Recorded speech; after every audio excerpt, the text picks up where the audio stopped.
Elijah Brooks sat in his beautifully appointed office, the city skyline visible through the floor-to-ceiling windows. His office, much like the luxury stores he owned, exuded elegance and sophistication. The leather-bound books on his shelves were a nod to his love of learning, while the sleek design of his desk reflected the modernity of the brand he had built. It was hard to believe how far he'd come. Growing up in a small, working-class neighborhood, Elijah hadn't been surrounded by wealth or privilege. His parents, both hard-working and determined, had instilled in him the values of perseverance and self-respect. While his peers had dreams of fast cars and quick success, Elijah was different. He dreamt of creating something lasting, something that spoke of quality, refinement, and class. His interest in fashion and luxury goods started young. What began as an odd fascination with the craftsmanship of high-end shoes and handbags eventually grew into a full-fledged ambition. He wanted to build a luxury brand, one that would stand shoulder to shoulder with the biggest names in the industry. However, the road was far from easy. As a black man in an industry dominated by wealthy, established families, Elijah had faced more than his fair share of hurdles. At every turn, there were people who doubted him, dismissing his vision as a pipe dream or questioning his ability to appeal to a high-end clientele. But for every obstacle, Elijah found a way to overcome it. He took risks, invested smartly, and stayed true to his core values of quality and customer care. Slowly but surely, he built his empire from the ground up. Now, years later, Elijah was the proud owner of one of the most prestigious chains of luxury stores in the country. His brand was synonymous with exclusivity, elegance, and unparalleled customer service. But as any good leader knows, success is never static. Just because you've made it doesn't mean you can relax.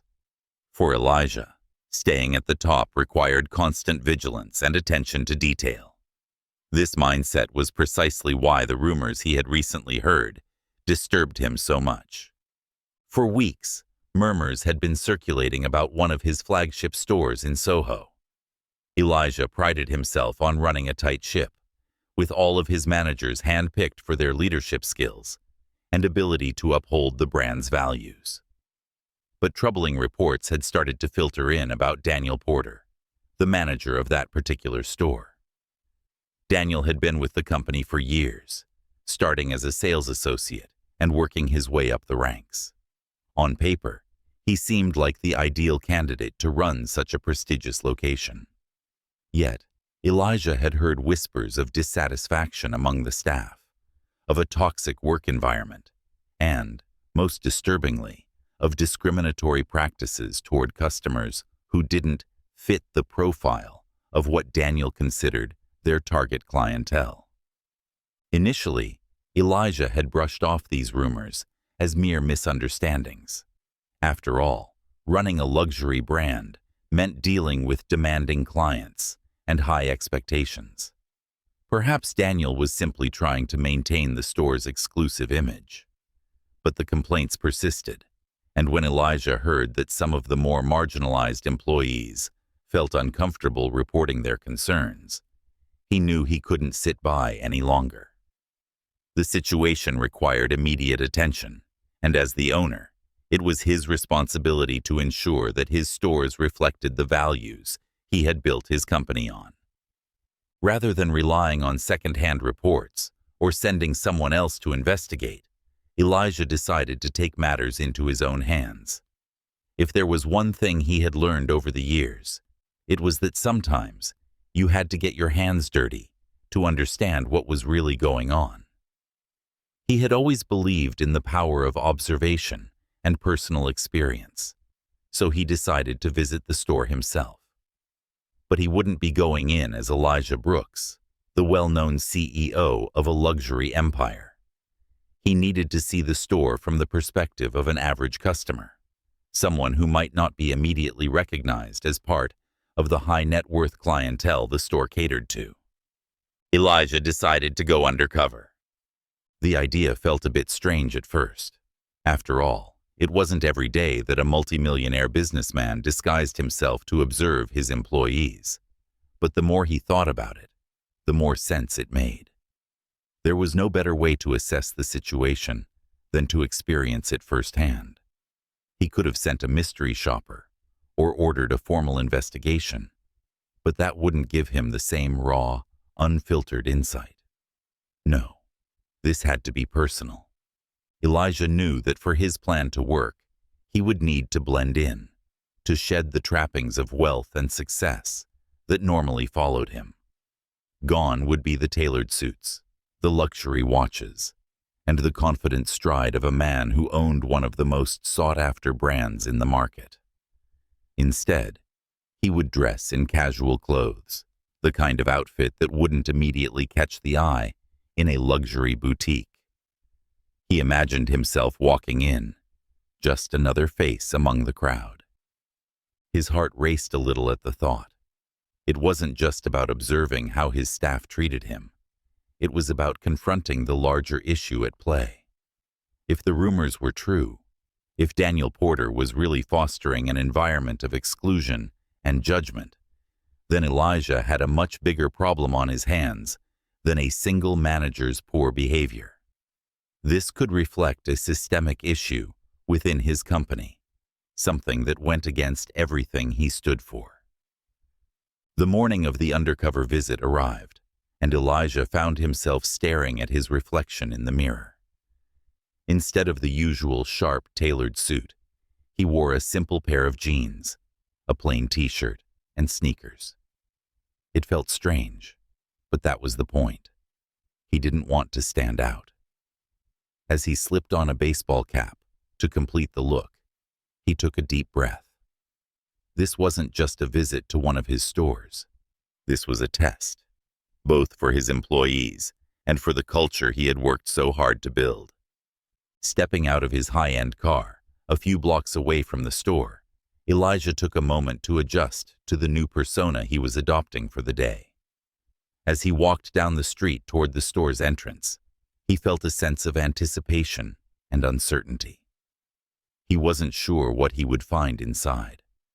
Part of him hoped that the rumors were exaggerated, that Daniel and his staff would treat him with the respect and courtesy they afforded every customer.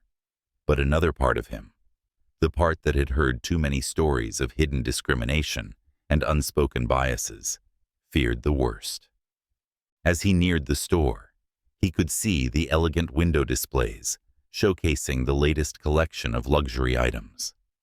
The store looked just as pristine as it always had, a beacon of opulence in the heart of Soho.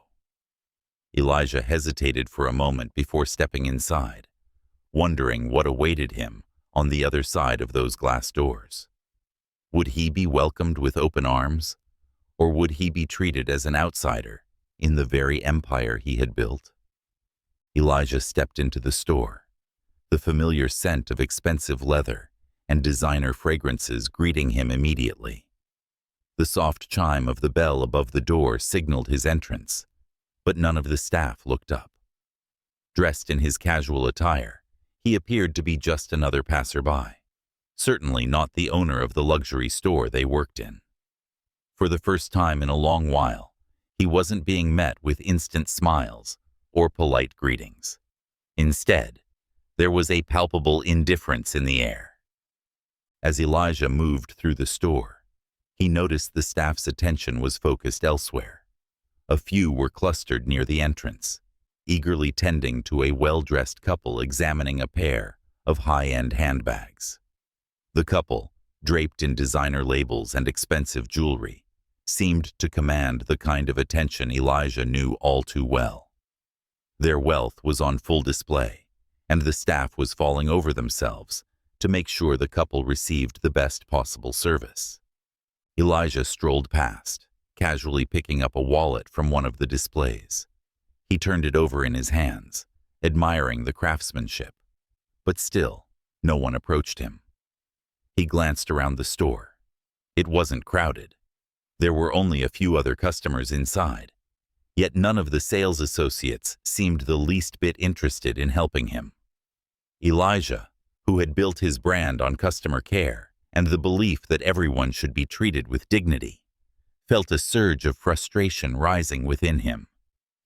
He continued to wander through the store, now deliberately pausing in front of the most expensive items on display. It was almost a test to see if anyone would notice him, if his presence, despite his casual appearance, would draw even a flicker of interest. But the staff's indifference remained. They hovered around the other customers, the ones who were dressed in designer clothing and looked the part of luxury shoppers. Elijah, in his simple jeans and sneakers, might as well have been invisible. As he made his way to the back of the store, Elijah's patience was wearing thin. This wasn't just a case of poor customer service. It was clear that the staff had made assumptions about him, based purely on his appearance. To them, he wasn't a potential buyer. He didn't fit their image of what a high-end shopper should look like, and so they dismissed him without a second thought.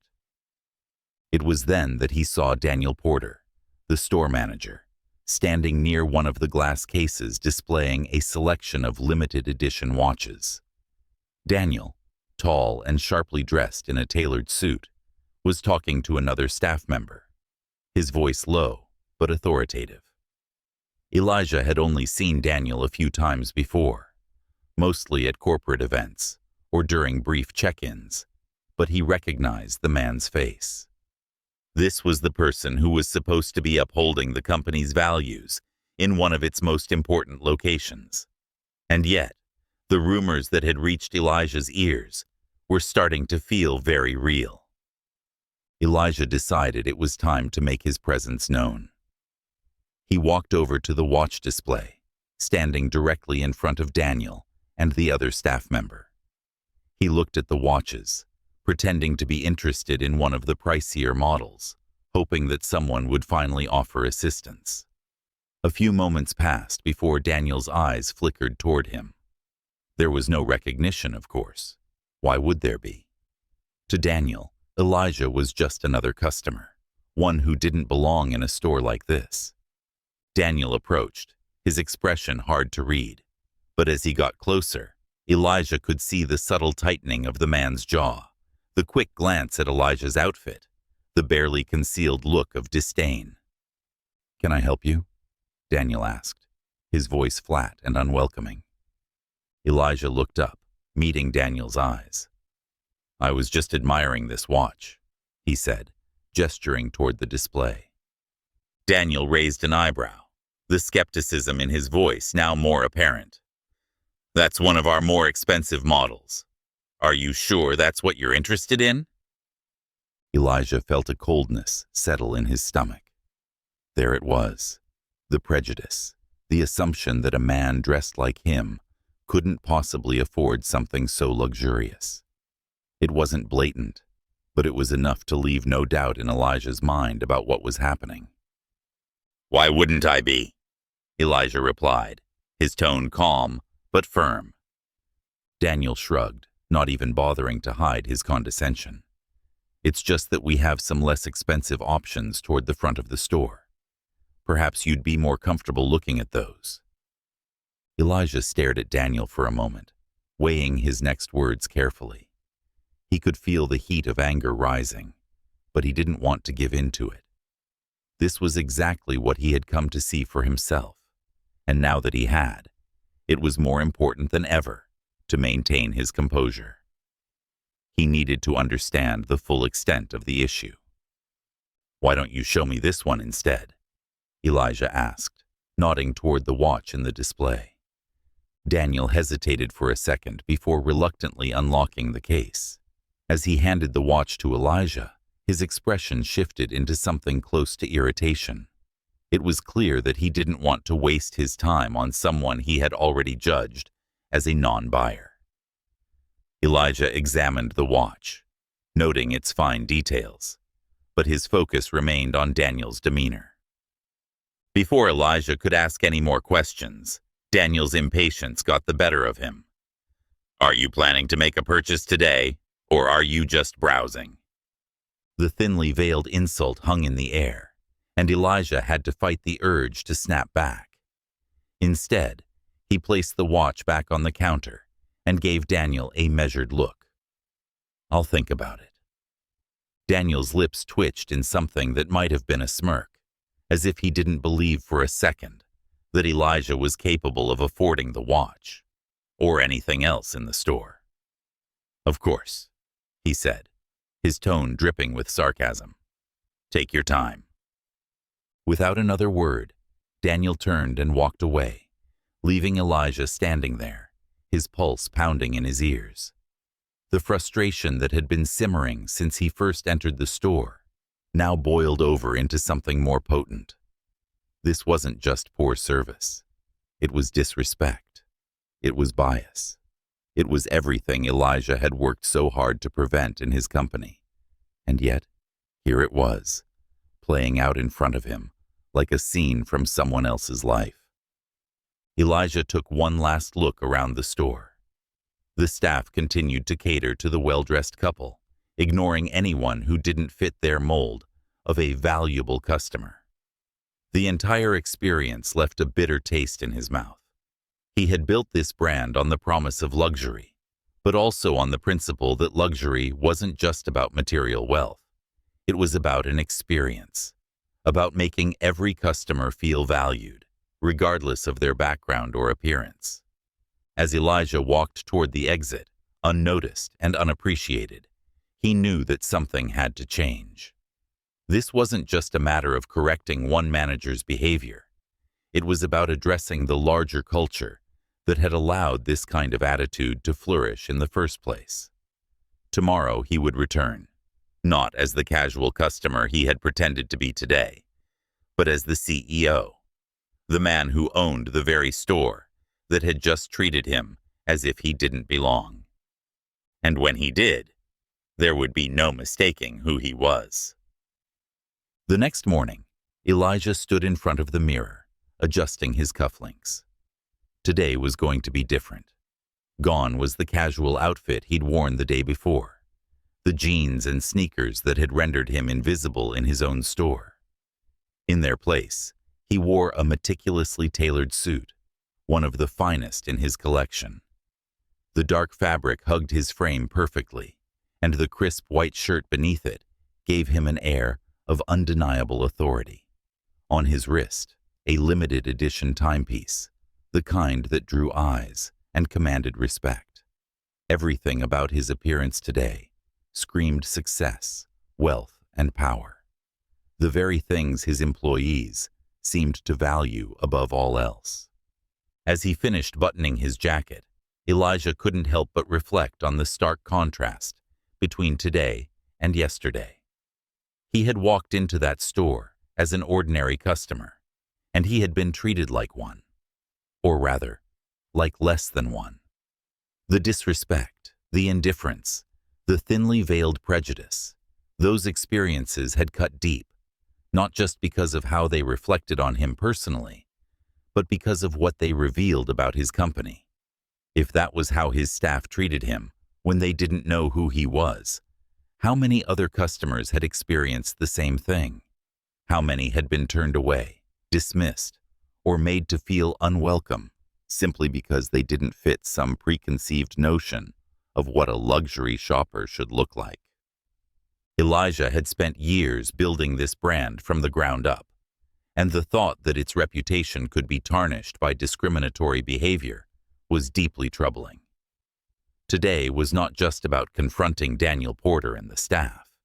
It was about setting things right, about ensuring that every person who walked through the doors of his stores was treated with the dignity and respect they deserved. He made his way to the store, this time arriving in his private car, driven by his personal chauffeur. The Soho streets were already bustling with morning activity, but as Elijah stepped out of the sleek black vehicle, heads turned. He exuded the kind of quiet confidence that came with success, the kind that demanded attention without needing to ask for it. He walked with purpose toward the entrance, where a different sales associate stood. This one, a young man in a sharp suit, spotted Elijah immediately and hurried to open the door for him. "Good morning, sir." "Welcome," the young man said, his voice polite, his demeanor deferential. Elijah could see the instant recognition in his eyes. It was clear that the staff had been trained to cater to customers like him, those who looked the part, who wore the signs of wealth like a second skin. "Good morning," Elijah replied, stepping inside. The moment he entered the store, the energy shifted. Unlike the previous day, when he had walked in unnoticed and unimportant, today he was immediately the center of attention. The sales associates who had ignored him before were now alert, their eyes flicking toward him with a mix of curiosity and eagerness. The well-dressed couple from the day before was nowhere to be seen, and without their distraction, the staff seemed laser-focused on making sure Elijah's experience was perfect. As he moved through the store, heads turned and whispers followed him. It didn't take long before Daniel Porter, the store manager, appeared. Elijah spotted him making his way over, his face a mask of professionalism. Daniel was dressed impeccably, as always, his tailored suit and polished shoes meant to reflect the luxury image of the brand. But today, there was something different in his step, an eagerness, perhaps even a bit of nervousness as he approached. "Mr. Brooks," Daniel greeted him with a broad smile, extending his hand. "It's such a pleasure to see you. I wasn't expecting you today." Elijah shook Daniel's hand, noting the firm grip, but sensing the slight tremor in the manager's voice. The dynamic had shifted entirely. Yesterday, Elijah had been just another customer, someone Daniel felt comfortable belittling and dismissing. But today, he stood before him, not as a nameless, faceless shopper, but as the CEO of the company, the man who held Daniel's career in his hands. "I thought I'd stop by and see how things are going," Elijah said, his voice calm, but carrying a weight that made it clear this wasn't just a social visit. "I've been hearing some things about this store that concern me." Daniel's smile faltered for just a moment, but he recovered quickly. "I assure you, everything is running smoothly. We've been getting excellent feedback from our clients." Elijah raised an eyebrow, his expression unreadable. "Is that so?" He took a slow, deliberate look around the store, his gaze falling on the staff who were all pretending to be busy, but clearly keeping an eye on the interaction. "I wonder if that's true for all of your customers." There was a pause, the kind that made the air feel heavier, more charged. Elijah could see the gears turning in Daniel's mind. He wasn't sure what Elijah knew, but he could sense that something was off, that this wasn't just a routine visit. "I'd like to speak with you privately," Elijah said, his tone leaving no room for argument. Daniel nodded quickly, gesturing toward the back of the store where the manager's office was located. "Of course, Mr. Brooks, right this way." As they walked, Elijah could feel the eyes of the staff on him, their curiosity palpable. He wondered if any of them suspected what was about to happen. He wondered if they had noticed the way Daniel had treated him yesterday, or if they, too, had written him off because of his appearance. Either way, they were about to witness the consequences of such behavior. Once they were inside the office, Daniel closed the door behind them and turned to Elijah with a carefully controlled expression. "How can I assist you today, Mr. Brooks?" he asked, his voice polite but cautious. Elijah took a seat, leaning back slightly as he studied the man in front of him. For a moment, he didn't say anything, letting the silence stretch between them. He wanted Daniel to feel the weight of the moment, to understand that this was not going to be a casual conversation. "I came into this store yesterday," Elijah began, his voice steady but cold. Not as the CEO, but as a regular customer. Daniel blinked, confusion flickering across his face. Yesterday? Yes. Elijah confirmed. I wasn't dressed like this. I didn't arrive in a chauffeured car. I walked in, dressed casually, just like any other person off the street. Realization started to dawn on Daniel's face, but he didn't speak, waiting for Elijah to continue. And do you know what happened? Elijah asked, his eyes locking onto Daniel's. I was ignored. Your staff didn't even bother to acknowledge me. When they finally did, it was to suggest that I couldn't afford the products I was looking at. And then, you approached me yourself. Do you remember what you said? Daniel's face paled slightly, his composed facade cracking. I wasn't aware that it was you, Mr. Brooks, he stammered. I didn't recognize you. That's exactly the problem, Elijah said, his voice cutting through Daniel's attempt at an excuse. It shouldn't have mattered who I was or what I was wearing.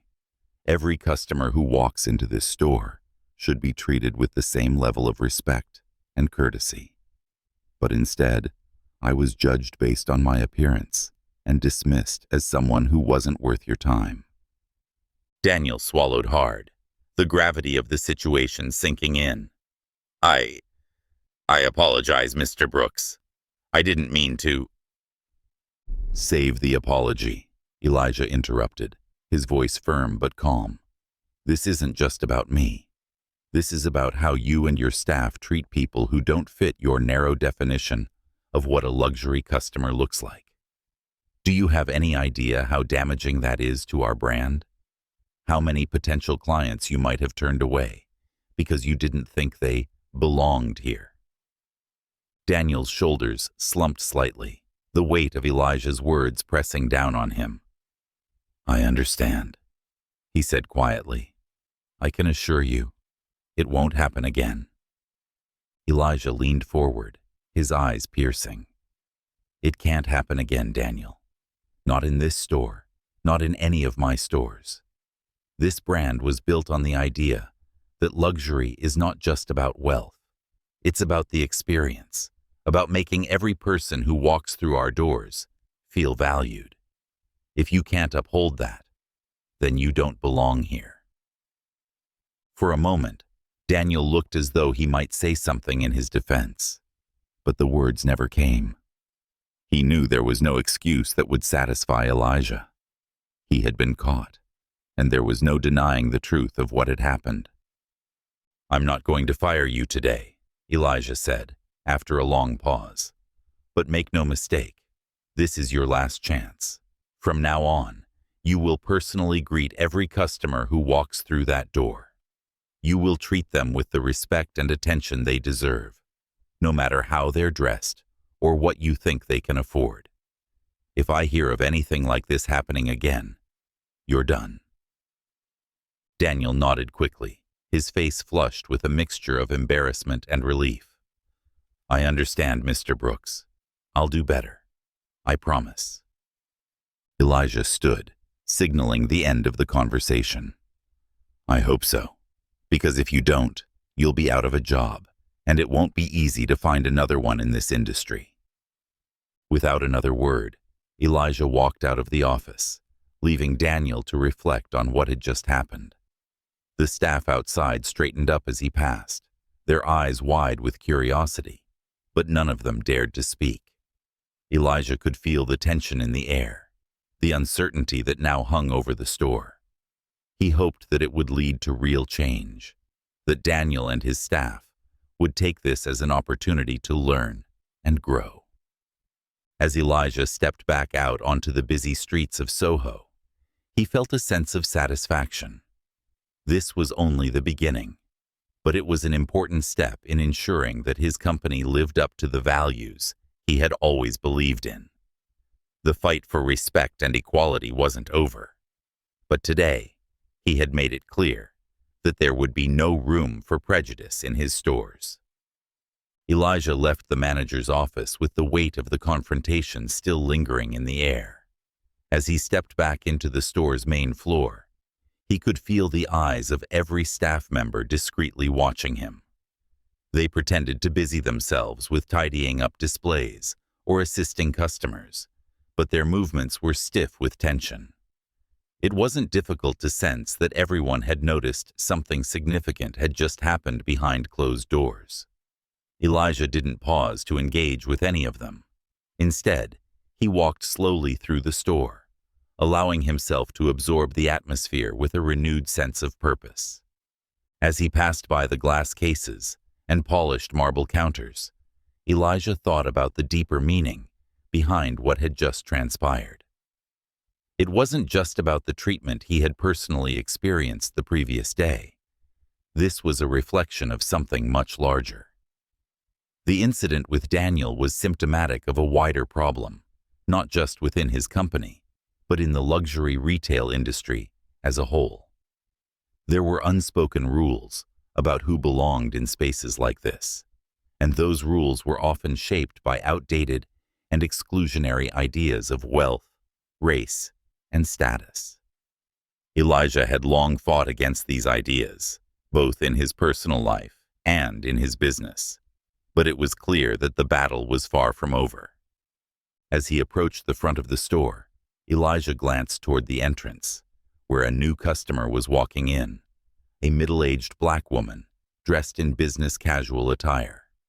She hesitated for a moment at the threshold, her eyes scanning the store as if she wasn't entirely sure she was in the right place. Elijah watched closely, waiting to see how the staff would react. To his dismay, none of the associates made a move to greet her.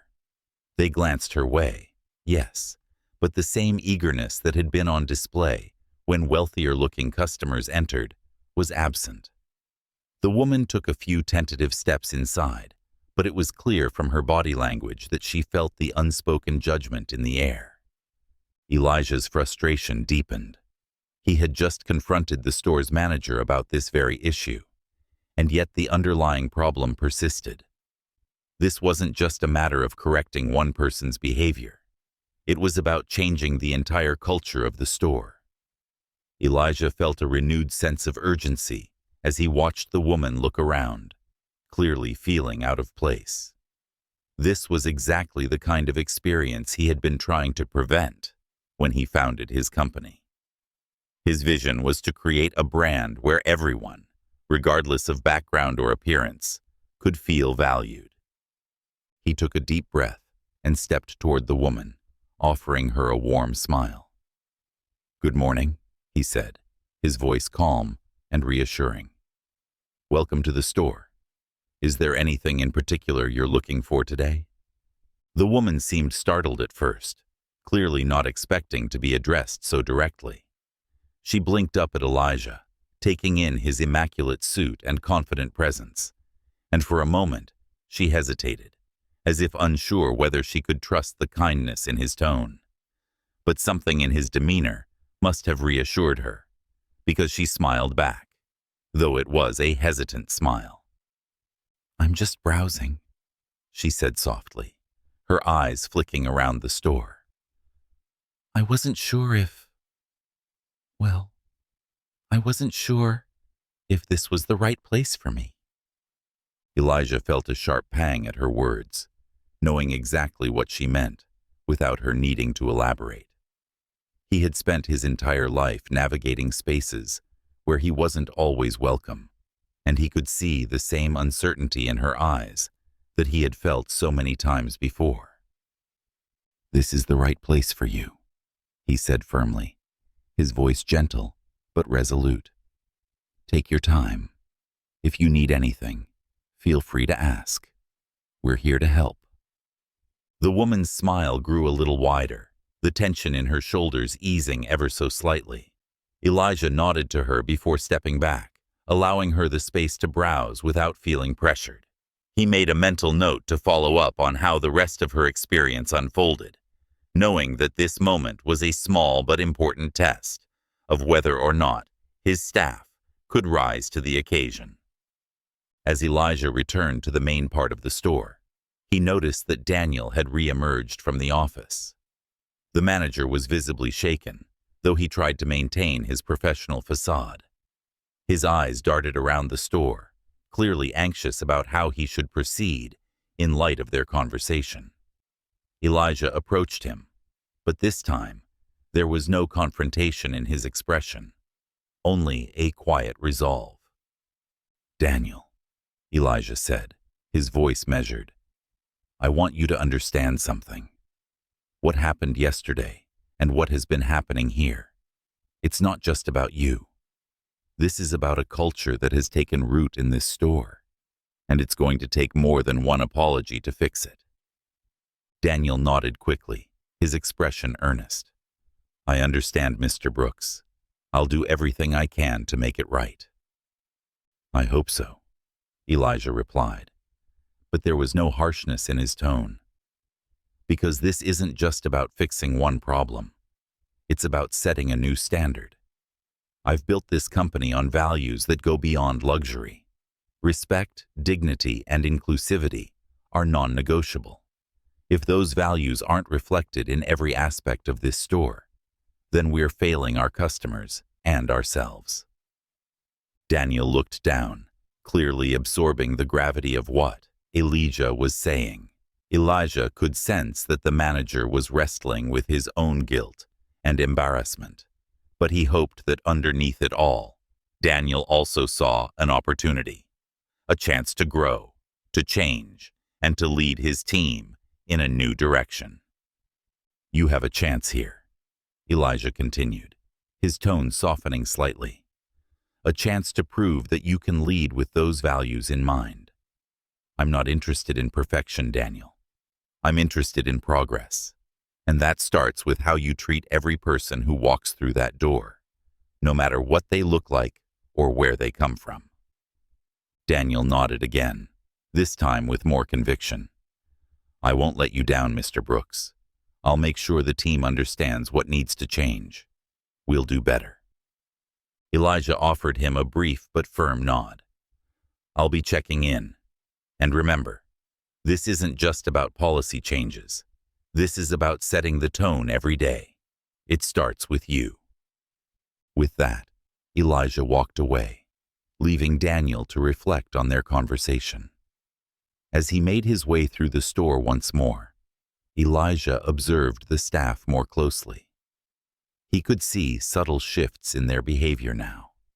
Perhaps they had overheard parts of his conversation with Daniel, or perhaps the tension in the air had alerted them to the fact that things were about to change. Either way, they seemed more attentive, more aware of the customers who didn't fit the traditional mold of a luxury shopper. It wasn't a complete transformation, not yet, but it was a start. Elijah paused near the exit, taking one last look around the store. He knew that the changes he was demanding wouldn't happen overnight. This was just the first step in what would likely be a long process of cultural transformation, not only in this store, but across his entire company. He had seen firsthand how deeply ingrained biases could be, and he knew that it would take more than one visit to root them out. But Elijah was committed. He had faced too many challenges in his own life to back down now. This wasn't just about maintaining the brand he had built. It was about ensuring that the values he stood for were reflected in every part of his business. As he stepped out onto the busy Soho street, the cool breeze brushing against his face, Elijah felt a sense of determination settle over him. He had done what he needed to do today, but the work was far from over. There would be more conversations, more confrontations if necessary, and more efforts to bring about the kind of change that would truly make a difference. He was ready for that. He reached for his phone and sent a quick message to Claire Matthews, his regional manager. They had already discussed the need for company-wide diversity and inclusion training. But after today, Elijah knew it couldn't wait any longer. The sooner they could roll out the new program, the better. He wanted every employee, from the highest-ranking managers to the newest sales associates, to understand that there was no room for discrimination or bias in his company. Luxury, in his eyes, was about more than just material goods. It was about creating an experience of respect and dignity for every customer. As he slipped his phone back into his pocket, Elijah couldn't help but think back to the woman he had spoken to earlier. He hoped that her experience in the store would be a positive one, that she would leave feeling as though she belonged, just like any other customer. Because at the end of the day, that was what mattered most to him, that every person who walked through the doors of his stores felt valued, seen, and respected. This was just the beginning, but Elijah knew that with the right leadership, the right changes, and the right values guiding them, his stores could become the inclusive, welcoming places he had always envisioned, and he was prepared to do whatever it took to make that vision a reality. As Elijah walked back to his office later that day, his thoughts were consumed by the conversation he had just had with Daniel. There had been an undeniable shift in the tone of the store since his visit, but he knew that real change couldn't be achieved by one confrontation alone. The challenge now lay in ensuring that this cultural shift would permeate not just the Soho location, but every store in his chain. This required more than a single conversation or a warning to a manager. What Elijah was envisioning needed to be part of the company's DNA, something that all employees understood, embraced, and lived by. When he arrived at his office, Elijah sat down at his desk, his eyes scanning the array of awards and mementos that lined the shelves. His success had always been built on his belief in integrity, but now he realized that it was time to take that belief a step further. The incident with Daniel had been a wake-up call, and not just for him personally, but for the company as a whole. Elijah had prided himself on building a brand that represented luxury and quality, but he had underestimated the importance of ensuring that his values were as deeply woven into the fabric of the company as the products they sold. He picked up the phone and called Claire Matthews, his trusted regional manager. Claire had been with the company for years, rising through the ranks because of her intelligence, dedication, and shared commitment to the brand's vision. She was one of the few people Elijah could rely on to execute his ideas with the same passion he had, and he knew that if anyone could help implement the changes he wanted, it would be her. "Claire," Elijah said as she picked up, his voice calm but purposeful. "We need to talk about the direction of the company." "Of course," she replied, her tone reflecting the seriousness of the conversation she knew was coming. "What's on your mind?" Elijah leaned back in his chair, exhaling slowly before continuing. "I had an experience at the Soho store yesterday that really opened my eyes. There's an issue we need to address, and it goes deeper than just one manager. The way customers are being treated based on their appearance. It's unacceptable. This isn't the brand I built, and we need to make sure everyone, from the store managers down to the sales associates, understands that." There was a brief pause on the other end of the line as Claire processed what Elijah was saying. "I see," she said thoughtfully. "What happened exactly?" Elijah recounted the details of his undercover visit, telling Claire about the indifference he'd encountered, the subtle but unmistakable bias in the way he had been treated, and the confrontation with Daniel Porter. As he spoke, Claire listened intently, occasionally murmuring in agreement as she began to understand the depth of the problem. "This goes beyond Daniel," Elijah said, his voice tightening with the weight of his responsibility.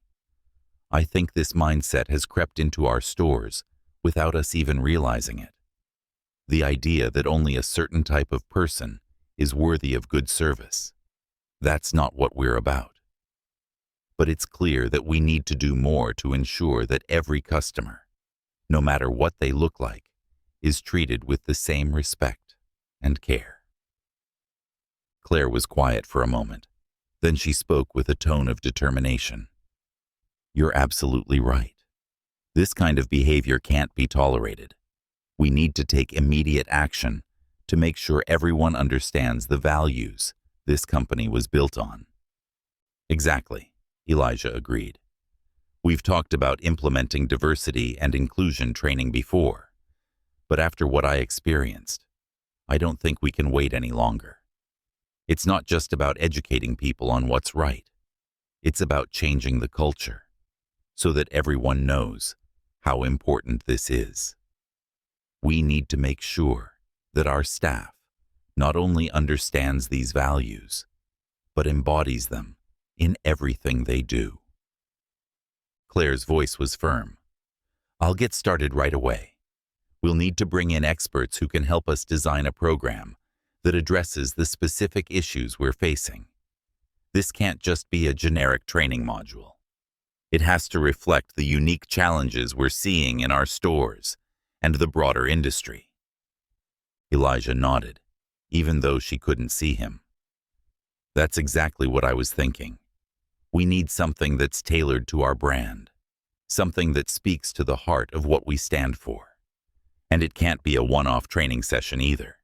This needs to be an ongoing effort, something we reinforce regularly, so it becomes second nature to our employees. I'll start reaching out to some consultants who specialize in this kind of training, Claire said, already shifting into problem-solving mode. We'll develop a program that includes workshops, real-world scenarios, and continuous learning. I think it's also important to have open forums where employees can share their experiences, whether they're about customers or even within the team.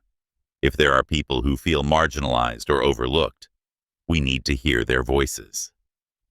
Elijah appreciated Claire's insight. She understood the complexity of the issue and the importance of addressing it from multiple angles. That's a great idea, he said. I want to make sure this isn't just a top-down initiative. Everyone needs to feel like they have a stake in this, that they can speak up if something isn't right. They spent the next hour discussing the logistics of rolling out such a program across all stores. It was going to be a massive undertaking, but Elijah knew it was worth every effort. This wasn't just about correcting the behavior of one manager or staff. This was about fundamentally changing the way the company operated, ensuring that the values he had built his brand upon were reflected at every level. After hanging up with Claire, Elijah sat back in his chair and stared out the window for a long moment. He felt a mix of exhaustion and determination. The road ahead wasn't going to be easy, but he had never shied away from hard work. Building his company from scratch had been a monumental task, but this felt different. This wasn't just about profits or brand image. It was about people. It was about ensuring that every person who interacted with his stores, whether they were customers, employees, or partners, was treated with dignity and respect. Later that week, Elijah convened a meeting with his senior leadership team to outline the plan. Claire had already begun working with a team of consultants, and the initial proposals were promising.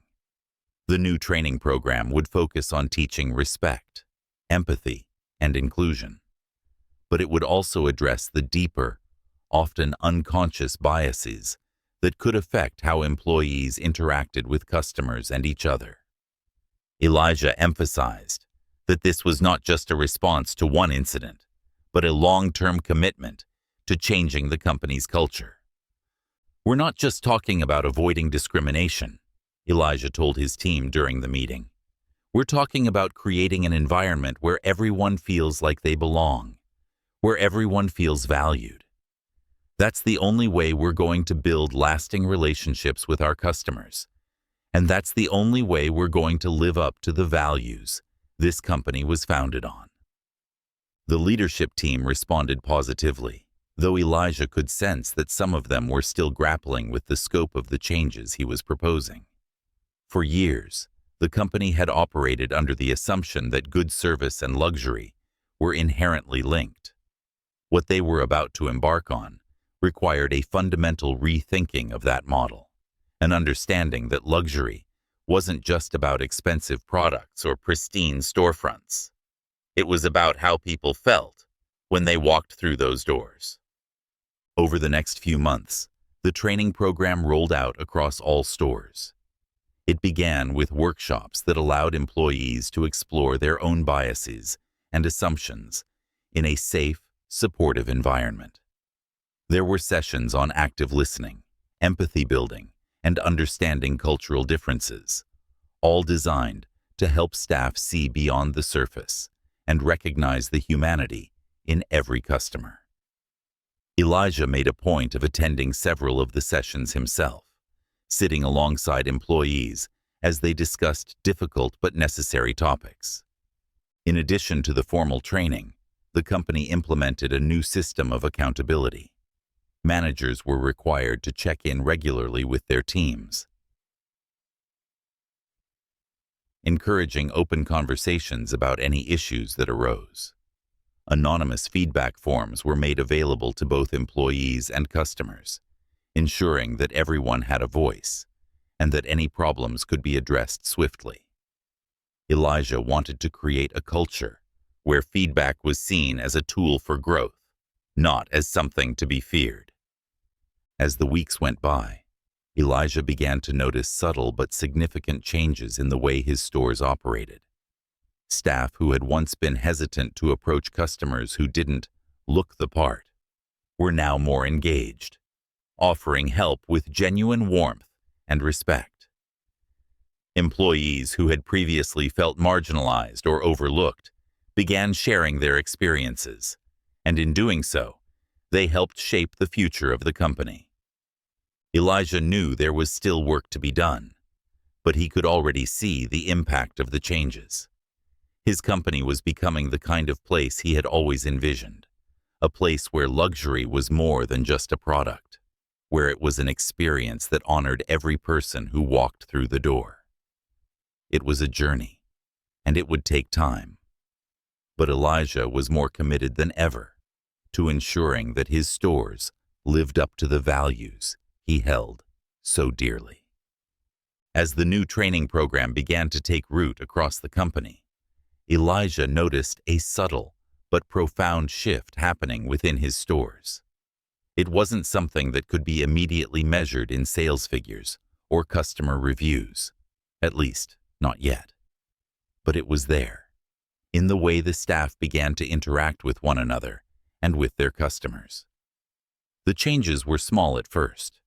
More genuine smiles at the door, staff members taking the time to engage with customers who previously might have been overlooked, and a noticeable increase in the warmth of the overall atmosphere. Elijah knew that the real test of the program's success would come not from superficial changes, but from how deeply these values were embedded into the company's culture. The goal wasn't just to have employees follow a new set of protocols. It was to inspire a new way of thinking, a new way of seeing the world.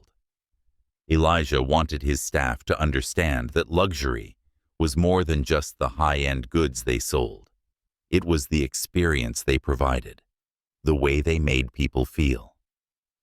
The essence of true luxury, he believed, was about making people feel special, no matter who they were or how much money they had.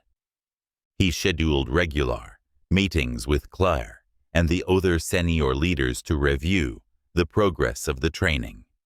Together, they tracked the feedback from the stores, paying close attention to any reports that indicated resistance to the new policies or areas where more support might be needed. While most employees seemed to embrace the changes, Elijah knew that some would struggle with the shift in expectations, especially those who had been with the company for years and had grown accustomed to the old ways of doing things.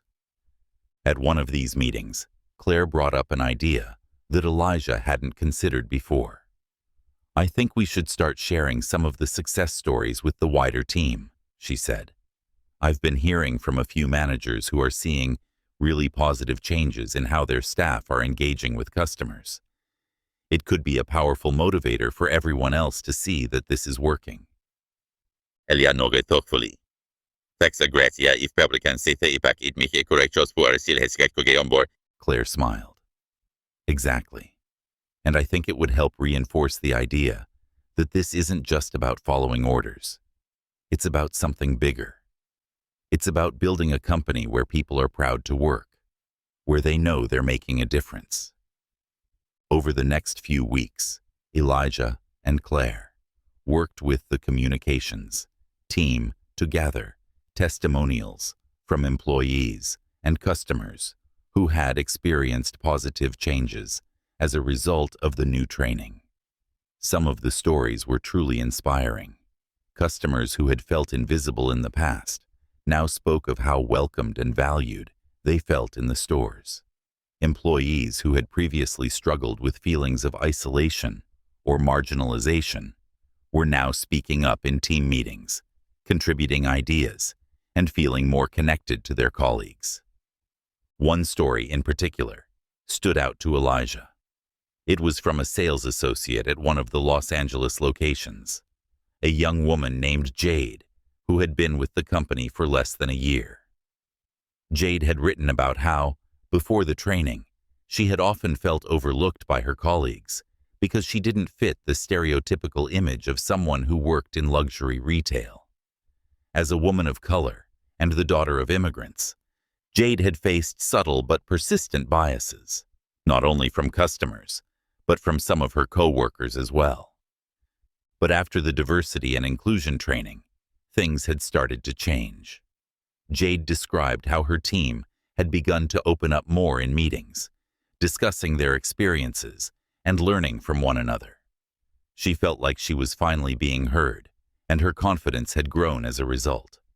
In her testimonial, Jade explained how this newfound confidence had translated into her work, allowing her to connect more deeply with customers and even leading to an increase in her sales numbers. Elijah read her story several times, each time feeling a deep sense of satisfaction and pride. This was exactly the kind of transformation he had hoped for. It wasn't just about teaching employees to treat customers with respect. It was about creating an environment where the employees themselves felt valued and respected, where they could bring their whole selves to work without fear of judgment or exclusion. As these stories were shared across the company, Elijah noticed that the momentum began to build. What had started as a necessary corrective action was now turning into something much larger, a movement toward a more inclusive, compassionate workplace. The feedback from customers continued to improve, and Elijah received letters and emails from people who had once felt uncomfortable shopping in his stores, but now described their experiences as welcoming and positive. One particularly moving email came from a longtime customer who had been hesitant to return to one of the flagship locations after a negative experience several months earlier. She wrote about how, in the past, she had felt ignored and judged because she didn't look like the typical luxury shopper. But when she recently returned to the store after hearing about the company's new focus on inclusivity, her experience was completely different. The staff treated her with warmth and respect, and she felt seen in a way she hadn't before. She ended her email by thanking Elijah for making such an important change and promising to continue supporting the brand. These stories bolstered Elijah's conviction that he was on the right path, but he also knew that the work was far from over. Changing a company's culture was never a quick or easy process. There would always be setbacks, challenges, and people who resisted the new direction. But for every step forward, Elijah felt a renewed sense of purpose. This was about more than just running a successful business. It was about building something that made a difference in people's lives. As the months passed, the changes became more deeply ingrained. Managers like Daniel Porter, who had once struggled with the transition, were now taking ownership of the new policies, actively encouraging their teams to embrace the values of respect and inclusion. Daniel himself had undergone a noticeable transformation.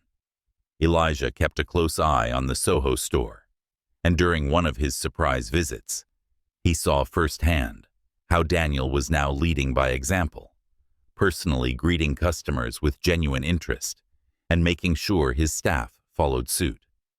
The old arrogance and indifference were gone, replaced by a humility and attentiveness that Elijah hadn't thought possible. After the visit, Elijah pulled Daniel aside for a brief conversation. "You've done well," Elijah said, his voice filled with quiet approval. Daniel looked relieved, a small but genuine smile crossing his face. "Thank you, Mr. Brooks. I've learned a lot these past few months. I won't lie, it wasn't easy at first, but I see now how important this is, and I'm committed to making sure it sticks." Elijah nodded. "That's all I ask. It's not about perfection, it's about progress." As he left the store that day, Elijah felt a sense of pride not only in Daniel's growth, but in the collective effort that had gotten them to this point. The culture in his company was changing, and it was changing for the better. But Elijah knew there was still more work to be done. His goal wasn't just to implement new policies or boost customer satisfaction. It was to build a lasting legacy, one that would ensure that his company continued to thrive long after he was gone.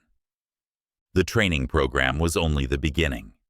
Elijah had plans to take things further, to expand the company's efforts in promoting diversity and inclusion beyond its own walls. He envisioned partnerships with local communities, scholarships for underrepresented groups interested in pursuing careers in fashion and retail, and a mentorship program for young entrepreneurs from marginalized backgrounds. This was Elijah's vision, not just to sell luxury, but to redefine what luxury meant in a changing world. It wasn't just about products or profit margins. It was about creating a space where everyone, regardless of their background, could feel like they belonged, whether as a customer, an employee, or a partner. Elijah knew that the fight for equality and inclusion was far from over. But as long as he was at the helm of his company, he was determined to lead that fight with integrity and purpose. He was creating a legacy that went beyond fashion or business. Elijah Brooks was building something that would make a lasting impact on the world, and he wasn't going to stop until his vision became a reality for everyone who walked through his doors. Several months had passed since Elijah initiated the company-wide changes, and he began to notice the transformation taking shape in more ways than he had expected. The cultural shift within his stores was no longer just an initiative. It had started to become a way of life. Employees across the company were embracing the new standards of respect, inclusion, and customer care, and it was making a difference that extended far beyond the surface. At first, Elijah had wondered whether the changes would be accepted as deeply as he hoped. Luxury retail had always had a certain image, one that was often exclusive by nature, catering to an elite few who wore their wealth on display. But Elijah had never wanted his brand to be like the others. While he knew his stores sold high-end products, he didn't want his success to be built on exclusivity alone. He had always believed that true luxury was not just about price tags, but about creating an experience that made every customer feel important, valued, and understood. It had been an uphill battle to change those ingrained attitudes. Some of the veteran employees were reluctant to let go of the old ways. They had spent years learning to cater to a very specific kind of clientele, those who looked wealthy, spoke confidently, and moved with an air of entitlement. These employees, many of whom had worked their way up through the ranks of luxury retail, had seen customers who didn't fit the mold as a potential waste of time. Elijah knew that it wasn't always outright malice that drove this behavior. Sometimes it was simply a matter of habit, of falling into the easy assumption that only certain people were worth investing effort into. Changing that mindset required more than just a training session. It required changing hearts and minds. The new training program, which had started as a response to the situation at the Soho store, had expanded to all locations. Claire, along with her team of diversity and inclusion experts, had crafted a comprehensive and ongoing initiative that challenged employees to examine their unconscious biases, engage in difficult conversations, and learn how to treat every customer with the respect they deserved. It wasn't easy. There had been pushback, especially in the beginning. Some employees resisted the idea that their behavior needed to change, insisting that they had always been professional and polite. But as the training sessions progressed, many of them began to see things differently. What struck Elijah the most was how the employees began to share their own stories. In the safe spaces created by the program, staff members opened up about their own experiences with bias, both as perpetrators and as victims. Some admitted that they had never realized how much their unconscious assumptions affected the way they treated customers. Others shared how they had felt marginalized or overlooked, not just at work, but throughout their lives. The conversations were raw, sometimes uncomfortable, but they were necessary. One story that stuck with Elijah came from a senior sales associate named Marco. He had been with the company for nearly a decade and was one of the top performers in his store. During a particularly emotional session, Marco admitted that, for years, he had judged customers based on their appearance. He didn't do it out of malice, he explained, but out of a desire to be efficient. When he saw someone walk in dressed in casual clothes or without the markers of obvious wealth, he assumed they wouldn't make a significant purchase. So, he would devote his time to customers who looked more like serious buyers. But something had changed for Marco during the training. He had begun to question those assumptions, to see customers as individuals rather than categories.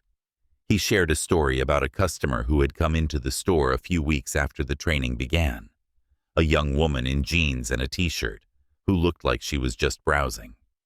In the past, Marco would have ignored her, but this time he approached her and offered his assistance. The woman turned out to be an art dealer, visiting the city for a high-profile event, and she ended up purchasing several items worth thousands of dollars. "I almost missed out on that sale because of my own bias," Marco admitted to the group. "I didn't realize how much I'd been limiting myself and limiting the customer experience by making snap judgments.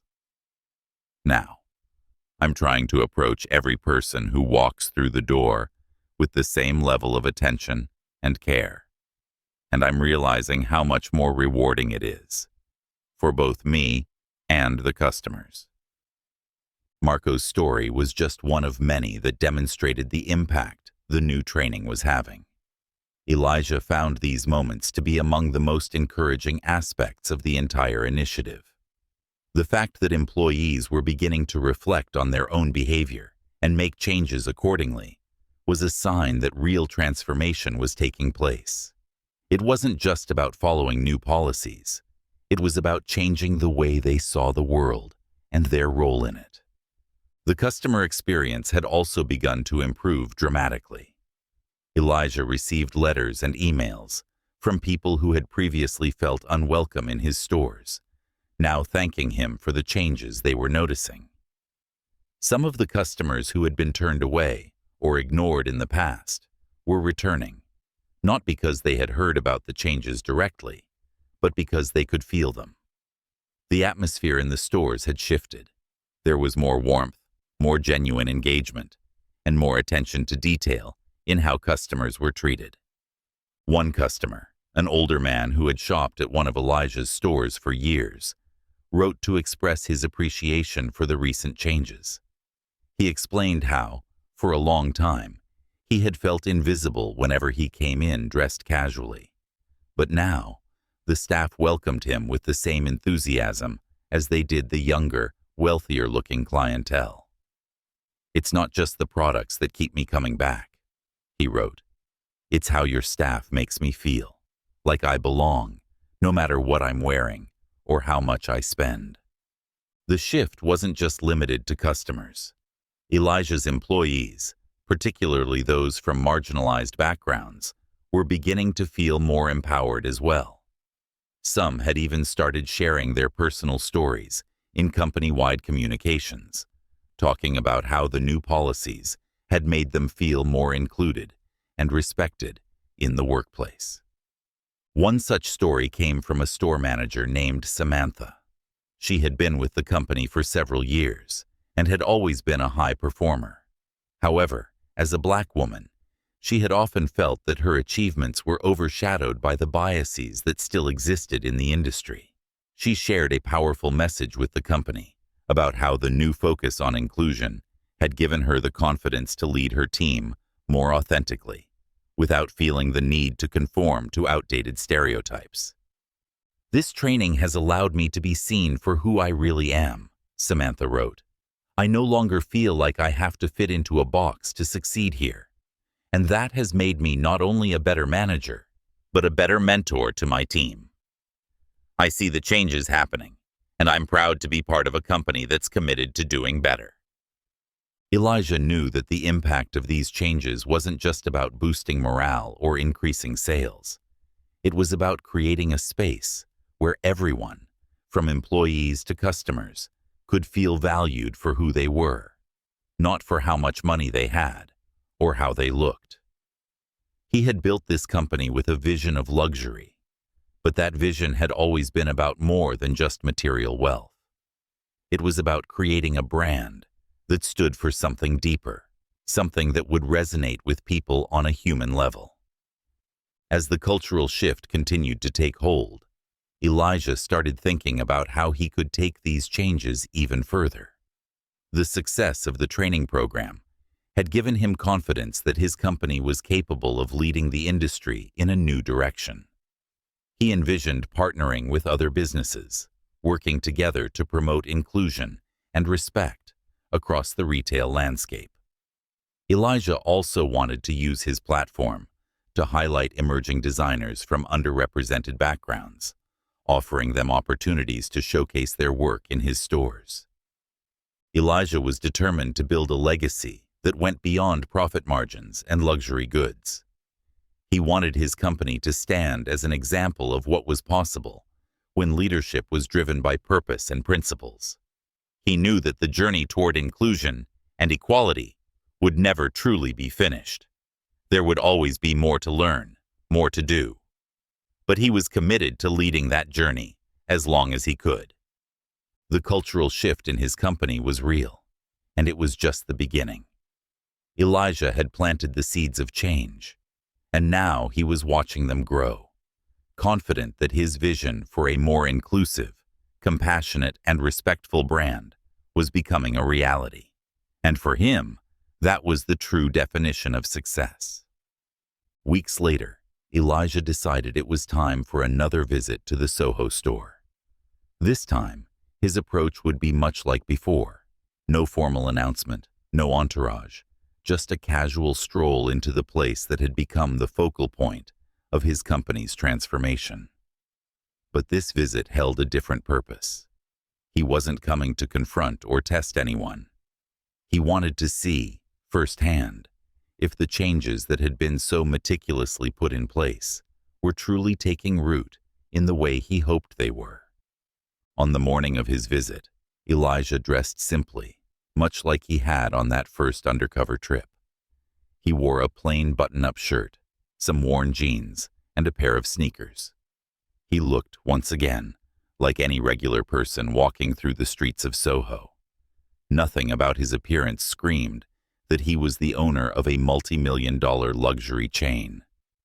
This time, though, he carried with him a quiet hope that things inside would be different. The months of training, the hard conversations, the adjustments, it had all been leading to this moment. As Elijah approached the store, he could feel the familiar energy of the Soho neighborhood, the lively hustle and bustle of people going about their day. The large glass windows of the store reflected the busy street. But as he stepped inside, the atmosphere shifted. It was quieter, more refined, with the soft hum of jazz music playing in the background and the elegant displays carefully arranged throughout the space. The first thing Elijah noticed was the warmth in the air. It wasn't just the temperature. It was the way the staff moved about, the way they greeted customers with genuine smiles, the subtle yet meaningful shifts in their body language. Almost immediately, a young sales associate, a woman with a kind smile, approached him. "Good morning, sir," she said, her tone friendly and welcoming, but not overbearing. "Is there anything I can help you with today?" Elijah smiled back, shaking his head slightly. "I'm just browsing. Thank you." "Take your time," she responded warmly. "If you need anything, I'll be right here." She gave him space, but remained attentive, a balance that spoke to the changes Elijah had been striving for. No assumptions were made about who he was, what he could afford, or whether he belonged. It was clear that she saw him as a customer, worthy of attention and respect, no matter how casually he was dressed. This was exactly what Elijah had hoped for, an atmosphere where every person who walked through the door felt seen, valued, and welcomed. Elijah took his time browsing through the store, observing not just the interactions between staff and customers, but the energy of the place. He saw a range of people walking through the doors, some dressed in high-end designer clothing, others in more modest attire. But what stood out to him was how little it seemed to matter. The staff treated everyone with the same level of courtesy and care. Whether the customer was a tourist, snapping photos of the beautiful displays, or a well-dressed executive making a serious purchase, the treatment was equal and fair. As Elijah wandered through the aisles, he noticed Daniel Porter standing near one of the jewelry cases, speaking with a customer. Daniel looked different than the last time Elijah had seen him, not in his appearance, but in his demeanor. There was a calmness to him now, a softness that hadn't been there before. The sharp edges of arrogance and impatience had been replaced by a quiet attentiveness. Daniel listened carefully to the customer, answering her questions with patience and enthusiasm, treating her with a level of care that Elijah hadn't thought him capable of months earlier. Elijah watched the interaction for a moment, taking in the subtle shift in Daniel's body language. He no longer exuded the cold detachment of someone who thought he was above the people he served. Instead, there was a genuine connection in the way he spoke, the way he moved. It was clear that Daniel had taken Elijah's words to heart and had worked to embody the values the company now prioritized. After the customer thanked him and moved on, Daniel turned and spotted Elijah standing nearby. His eyes widened for a moment, clearly surprised to see the CEO of the company once again in such casual attire, browsing quietly like any other shopper. But instead of the awkwardness or anxiety that had marked their previous interactions, Daniel smiled, a genuine, relaxed smile. "Mr. Brooks," Daniel said, walking over to greet him. "It's good to see you again." Elijah returned the smile and shook his hand. "It's good to see you too, Daniel. How's everything going here?" "Things have been different," Daniel said, with a slight chuckle. "But in a good way. I'll be honest with you. It wasn't easy at first, making all the changes you asked for. I didn't realize how set in my ways I was until I had to step back and take a real look at how I was doing things. But I'm glad for it now. I think the team is stronger. The atmosphere is better. We've had a lot of positive feedback from customers. Elijah nodded, his eyes scanning the store. I can see that. The energy here feels different. It feels right. Daniel's expression softened, a look of quiet pride crossing his face. We've all been working hard to make that happen. I've been trying to lead by example, to make sure that everyone understands what we're aiming for. It's been a learning experience, for me and for the team, but I think we're all better for it. Elijah felt a sense of satisfaction hearing this. The changes he had fought for, the difficult conversations he had initiated, were bearing fruit. It wasn't just about turning around one store. It was about shifting the culture in a way that would last. I'm proud of the progress you've made, Elijah said, his voice sincere, and I'm glad to see that you've embraced the changes, even though I know it wasn't easy. Daniel nodded. It wasn't. But I've learned a lot, not just about managing a store, but about myself. I used to think that being in charge meant having all the answers, but now I see that it's more about listening and learning from the people around me. I'm grateful for the chance to do that. The conversation left Elijah feeling even more confident in the path they were on. He walked through the store once more before leaving, taking in the sight of employees, helping customers with genuine care, offering assistance with smiles and without judgment. This was what he had envisioned all along, a space where luxury didn't come with exclusion, but with respect. Weeks after his visit to the Soho store, Elijah found himself reflecting on the journey he had taken, not just as a business owner, but as a leader. Building his company from the ground up had been one of the hardest things he had ever done. But creating a culture that truly reflected his values had proven to be an even greater challenge. It wasn't enough to sell luxury goods or have a successful brand. He wanted his company to stand for something more, something that could inspire people and change the way they thought about the world of luxury retail. In the quiet of his office, Elijah sat back in his chair, staring out at the city skyline. He had accomplished so much over the years, but he knew there was still more work to be done. The fight for respect and equality was ongoing, and it wasn't limited to just his stores. The world around him was changing, and Elijah wanted to be at the forefront of that change. He knew that his company could set an example, not just for the retail industry, but for any business that wanted to succeed while also doing the right thing. Elijah's thoughts drifted back to his own journey, how he had started from humble beginnings, with nothing but a dream and a determination to succeed.